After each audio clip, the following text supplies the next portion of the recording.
6 लोगों की संदिग्ध स्थिति में मौत हो गई। पुलिस मामले की तहकीकात कर रही है। आरोप लग रहा है कि इनकी मौत जहरीली शराब के कारण हुई है, क्योंकि गांव में बड़ी संख्या में शराब के खाली पाउच मिले। हालांकि मद्य निषेध मंत्री रत्नेश सदा ने इस आरोप को सिरे से खारिज कर दिया है।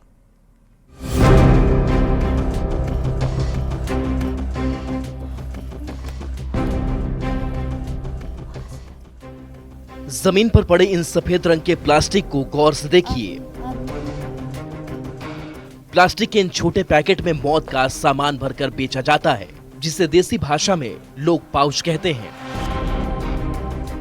ये पाउच उसी इलाके में मिला है जहां 6 लोगों ने संदिग्ध स्थिति में दम तोड़ दिया। आरोप लग रहा है कि उन 6 लोगों की मौत जहरीली शराब से ही हुई है।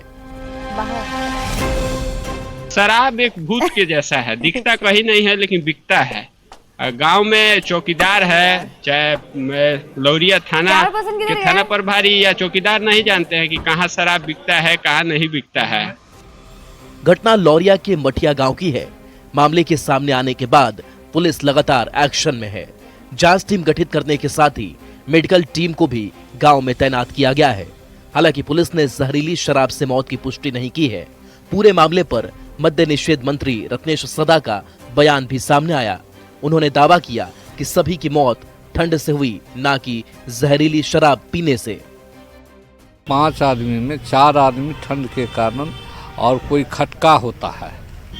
अब जो हो खटका हो, क्या होता है हम नहीं जानते। खटका में वो सब भूखे रहता था, जिसके चलते उसको ठंड के कारण, और उस समय बेतिया में हम भी थे, ठंड लग रहा था हार गला देगा। मंत्री रत्नेश सदा ने भले ही शराब से मौत की बात को खारिज कर दिया है, पर ये पैकेट और शराब बनाने के सामान इस बात की गवाही दे रहे हैं कि इलाके में अवैध शराब का कारोबार चल रहा था। ऐसे में सवाल उठता है कि शराबबंदी में कहां से आए शराब के पाउच? क्या अवैध शराब का निर्माण हो रहा था? कब तक जहरीली शराब से मौत होगी? शराब माफिया पर कड़ी कार्रवाई कब? ये कुछ ऐसे सवाल हैं जिसका जवाब जनता को मिलना चाहिए।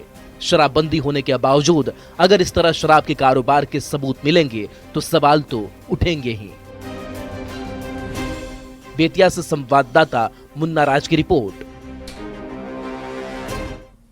बेतिया के लौरिया में संदिग्ध हालत में 6 लोग की मौत के बाद कई सवाल उठ रहे हैं। विभागीय मंत्री का दावा है कि इन लोगों की मौत शराब से नहीं बल्कि ठंड से हुई है, लेकिन ग्राउंड जीरो पर जो तस्वीरें सामने आई वो बेहद हैरान करने वाली है। चारों तरफ देसी शराब के पाउच बिखरे हुए नजर आए और ईख की खेत में शराब बनाने का फेंका हुआ सामान बता रहा है कि यहां पर धड़ल्ले से देसी शराब का निर्माण हो रहा था।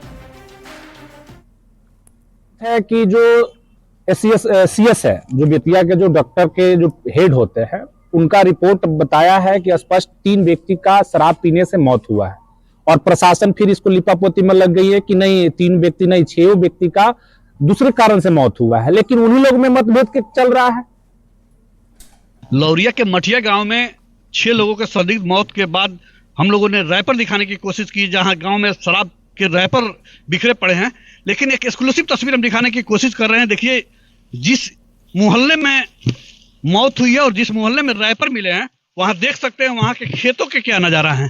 तो बिल्कुल ये शराब बनाने की तमाम सामग्रियां है, जो मौत होने के बाद शराब कारोबारियों ने गन्ने के खेत को ठिकाना बनाया और यहाँ फेंक दिया गया है। तो तस्वीरों के माध्यम से आप सीधे तौर पर देख पा रहे हैं कि ये गांव का खेत है, बिल्कुल जहां 5 लोगों की मौत हुई है उसी चौराहे पर सुबह रैपर मिला था, और रैपर मिलने के बाद जब न्यूज़ 18 की टीम आसपास के इलाकों में घूमना शुरू की है, तो दूसरी तस्वीर हम दिखाने की कोशिश कर रहे हैं। तो रैपर ही नहीं, आप देख पा रहे हैं किस तरह से कि तमाम जो आसपास के जो खेत हैं, उन खेतों में शराब बनाने के तमाम सामग्रियां जरूर मिले हैं। हालांकि उत्पाद विभाग की टीम इस गांव में जरूर पहुंच गई है।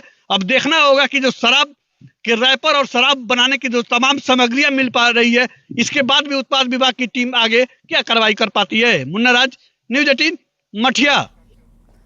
हम पार्टी का युवा सम्मेलन में मंत्री संतोष सुमन का बड़ा बयान सामने आया है और उन्होंने जीतन राम मांझी के बयान को तोड़ मरोड़ कर पेश करने का आरोप लगाया है। हमने झारखंड में चुनाव में एक भी सीट नहीं मांगी थी, दिल्ली में चुनाव लड़ने का इरादा नहीं है, ये संतोष सुमन की तरफ से कहा गया है। हम पार्टी एनडीए की मजबूत साथी के रूप में खड़ी है।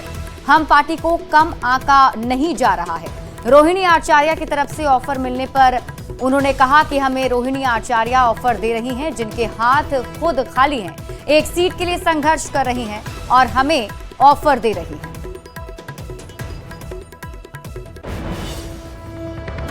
नहीं है, समझने का फेर है। जीतन राम मांझी जी एनडीए के साथ हैं, आदरणीय प्रधानमंत्री जी का एडमायरर हैं, वो उनके द्वारा किए गए कार्यों का वो हमेशा बखान करते हैं। ये मीडिया के द्वारा और कुछ ऐसी बातों को बोलते हैं, बेबाकी से बोलते हैं, उसको गलत तरीके से प्रचारित किया जाता है। झारखंड सीटों को मांगा था सर दिल्ली पे। ये देखिए, झारखंड में हम कोई सीट नहीं मांगे थे। दिल्ली में हमारा प्रतिनिधि मंडल एक बन करके गया था, उनके प्रदेश अध्यक्ष से मिलने से, उससे बाद कोई वार्ता नहीं हुई है। रोहिणी को क्या कहिएगा सर जो ऑफर दे रही है? अब रोहिणी जी के पास कुछ है ही नहीं, तो ऑफर देने से क्या? कोई भी व्यक्ति रोड पर खड़ा हमें कह देगा कि मेरे साथ आइए, मेरी पार्टी मांझी, जिसका कोई वजूद नहीं है, हमारी बहन का कोई वजूद नहीं है, अपने भाई में अपने घर में लड़ रही है एक सीट के लिए, वो दूसरे को क्या देगी? जीतन राम मांझी के बयान पर उनके बेटे और बिहार सरकार में मंत्री संतोष कुमार सुमन ने सफाई दी, लेकिन इससे लेकर बिहार की सियासत गर्मा गई है। एनडीए नेताओं ने संतोष कुमार सुमन के बयान का समर्थन किया है, साथ ही एकजुट होने का दावा भी किया, जिस पर विपक्ष ने चुटकी ली है। आदरणीय जीतन राम मांझी जी के बयान के विषय में हम पार्टी के राष्ट्रीय अध्यक्ष बिहार सरकार के माननीय मंत्री संतोष सुमन जी ने बखूबी सब कुछ स्पष्ट कर दिया है, लेकिन महागठबंधन के साथियों की एक आदत है कंफ्यूजन पैदा करना, और इसके पीछे मूलतः उनका उद्देश्य सिर्फ यही रहता है कि उनको मालूम है कि न उनके घटक दल मजबूती से उनके साथ है, न बिहार की जनता। श्री संतोष सुमन जी ने ठीक ही कहा है कि राजद खुद भिखारी है, वो दूसरे को क्या ऑफर करेगा। लेकिन रोहिणी आचार्य जी उसमें बड़े बोले नेता हैं, जो कुछ भी बोलते रहती हैं।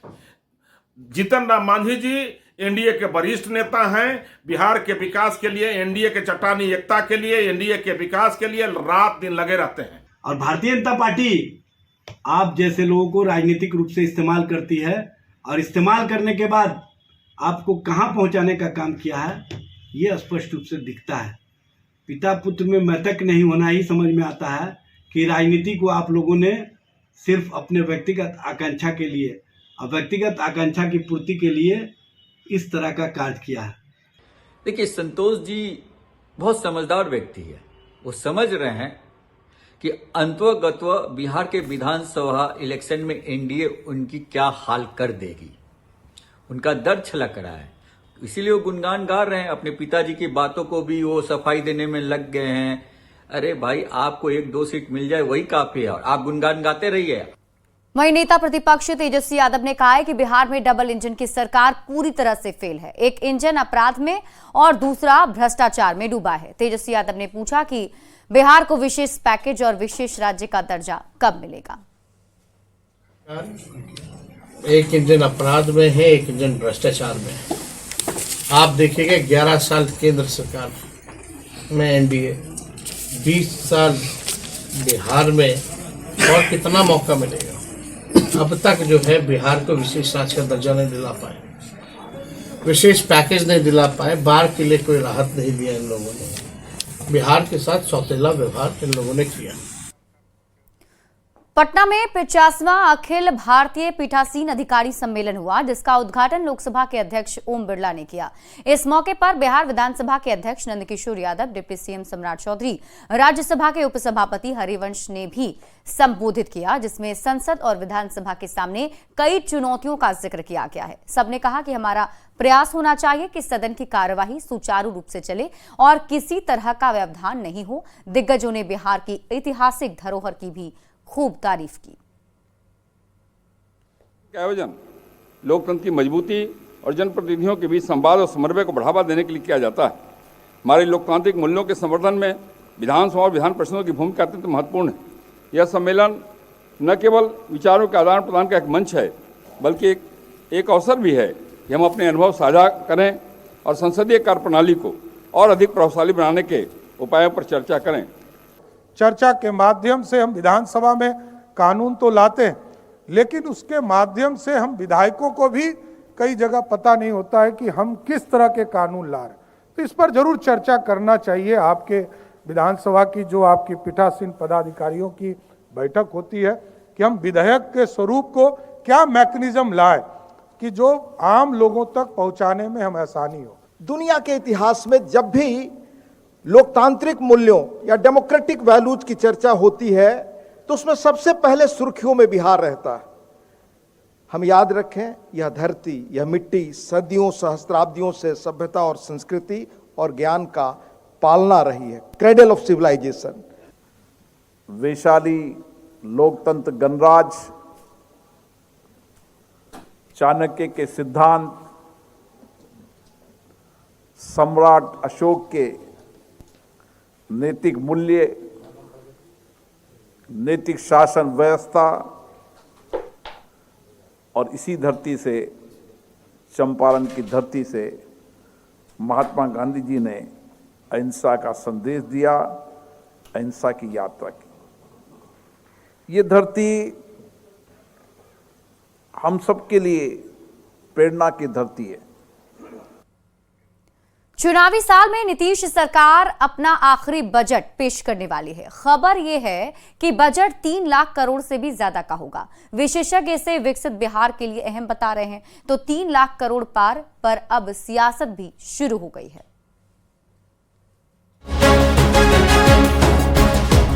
बिहार में इस साल चुनाव होने हैं और इससे पहले नीतीश सरकार अपना आखिरी बजट पेश करेगी। इस बजट में जनता को कई सौगात मिलने की चर्चा है, लेकिन इससे भी ज्यादा जिस खबर पर चर्चा हो रही है वो है बजट की राशि। कहा जा रहा है कि इस बार का बजट 3 लाख करोड़ पार कर सकता है।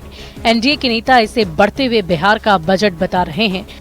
को हर साल बढ़ाते गए हैं और पिछले साल 2,82,85 करोड़ तक पहुंच ही गया था, तो इस बार 3 लाख क्या 3 लाख से अधिक का भी हो सकता है। जब विकसित बिहार बनाना है और माननीय यशस्वी देश के प्रधानमंत्री नरेंद्र भाई मोदी और बिहार के मुखिया आदरणीय नीतीश कुमार के नेतृत्व में जो बिहार आगे बढ़ रहा है, एक विकसित बिहार की तरफ कदम रखा है, तो स्वाभाविक है 3 लाख करोड़ का 4 लाख भी करोड़ का हो सकता है।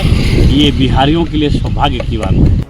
पिछली बार बिहार सरकार का बजट 2.78 लाख करोड़ रुपए का था, पर इस बार ये 3 लाख करोड़ पार कर सकता है। बिहार जैसे राज्य के लिए ये राशि मायने रखती है। आर्थिक जानकारों की माने तो इस बजट से बिहार के विकास को काफी रफ्तार मिलेगी। जो मुख्यमंत्री जी हैं वो रोजगार को लेकर के और महिला उत्थान को लेकर के हम समझते हैं कि गंभीर है, और इनकी गंभीरता योजनाओं के माध्यम से रिफ्लेक्ट होगी जब ये बजट आएगा। शिक्षा और स्वास्थ्य का भी बजट बढ़ाया जाएगा। आरजेडी का ये आरोप है कि इस बजट के बहाने एनडीए के नेता आपस में बंदर बांट करने की नीति बना रहे हैं। जो आप 3 लाख करोड़ रुपए का बजट दिखा रहे हैं वो कहीं ना कहीं बिहार में भ्रष्टाचार को सदाचार और शिष्टाचार का रूप दे दिया गया है। बिहार में सरकार में बैठे हुए लोग जो उनके इर्द गिर्द के लोग हैं वो इसको लूट का माध्यम बना चुके हैं। चुनावी साल है, डबल इंजन की सरकार है और नीतीश सरकार 3 लाख करोड़ पार के बजट के साथ तैयार है, जिस पर सबकी नजर टिकी हुई है। पटना से न्यूज़ 18 संवाददाता आनंद अमृतराज की रिपोर्ट। और अररिया में सीएम नीतीश कुमार की प्रगति यात्रा को लेकर बेटियों में काफी उत्साह दिखा। मुख्यमंत्री नीतीश कुमार 22 जनवरी को अररिया के हासा गांव पहुंचेंगे और विकास कार्य का जायजा लेंगे। सरकार की तरफ से चलाई जा रही साइकिल और पोशाक जैसी योजनाओं के बाद बेटियां काफी खुश हैं और सीएम के कार्यक्रम के लिए काफी उत्साहित नजर आ रही हैं। ये हम लोगों के लिए बहुत सौभाग्य की बात है और हम लोग इस बात से बहुत खुश हैं। और वो जहाँ आ रहे हैं ये पद्मश्री कलावती देवी का पावन धरती है और वो लड़कियों के लिए खास करके महिलाओं के लिए बहुत सारा काम की है। तो हम लोग चाहेंगे कि हमारे सीएम सर वो भी हम लोगों के लिए वैसे वो भी बहुत चीज़ किए हैं, साइकिल वगैरह सब मिला है और लड़कियों को बहुत आरक्षण भी मिला है। यहाँ मुख्यमंत्री आने वाले हैं जिसकी खुशी हमें बहुत ज़्यादा है और हम बहुत भाग्यशाली हैं जो इतने अधिक स्कूल होने के बाद भी मुख्यमंत्री साहब केवल हमारे स्कूल में आ रहे हैं। और यहाँ पे उनके गांव में यहाँ पे tennis ground, football ground, basketball ground भी बन चुका है।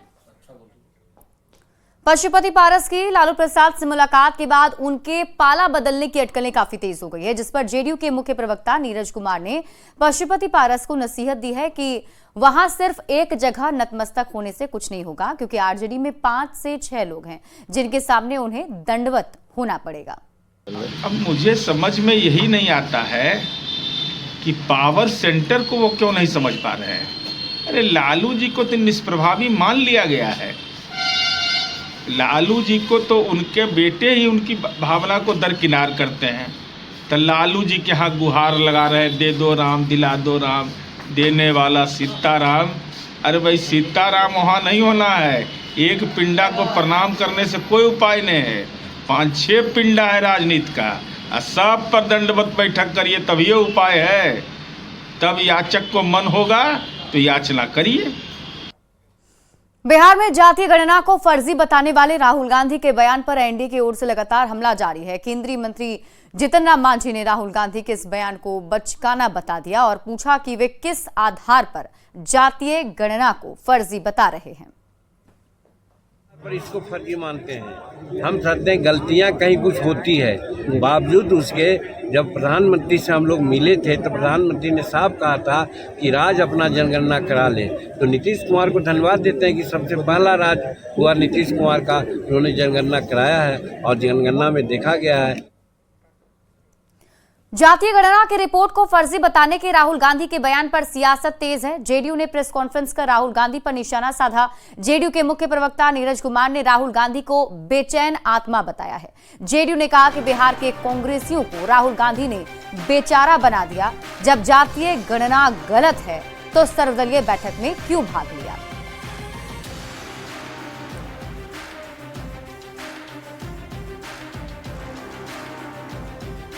और खो-खो में भारत के चैंपियन बनने के बाद नौगछिया की मोनिका अचानक से सुर्खियों में आ गई है। मोनिका की इस उपलब्धि पर कांग्रेस विधायक अजीत शर्मा ने पूरी टीम को बधाई दी है। यहाँ की लड़की उसमें मोनिका खेल रही हैं, जबकि उनका परिवार बहुत ही गरीब है, लेकिन वो अभी वर्ल्ड कप में जीती है, नेपाल को हरा के भारतवर्ष जीता है। ये तो पूरे भागलपुर के साथ साथ बिहार और देश की उन्होंने सम्मान गौरव बढ़ाया है, इसलिए मैं उनको दिल की गहराई से बधाई देता हूं। और आदरणीय नरेंद्र मोदी से आग्रह करूंगा, आप बहुत सी योजना घोषणा करते हैं, लेकिन आप ये जो मोनिका है जो देश के लिए खेली अभी खो-खो में, उनके परिवार के बारे में पता लगाइए। आप आज गैस सिलेंडर भी उनको नहीं है।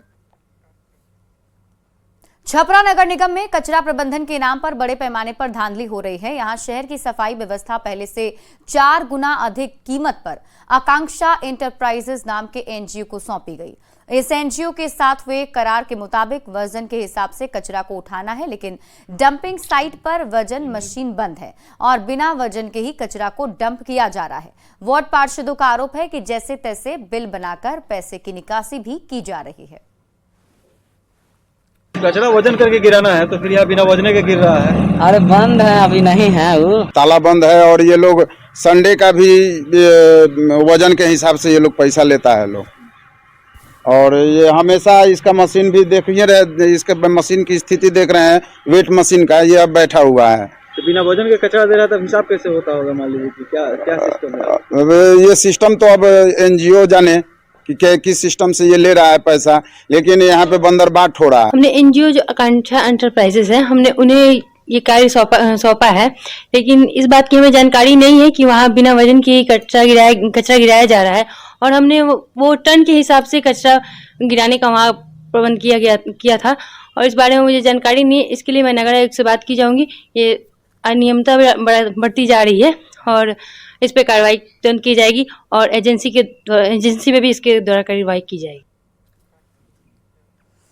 गोपालगंज के मॉडल सदर अस्पताल में ठंड के बीच मरीजों की परेशानी बढ़ गई है, लेकिन ओपीडी में डॉक्टरों के बैठने का टाइम टेबल नहीं है, लिहाजा दूर दराज से इलाज कराने पहुंचे मरीज परेशान हैं। ज्यादातर मरीज सर्दी, खांसी, जुकाम, हड्डी और शिशु रोग विशेषज्ञ के अलावा नेत्र रोग विशेषज्ञ से संबंधित पहुंचे हैं।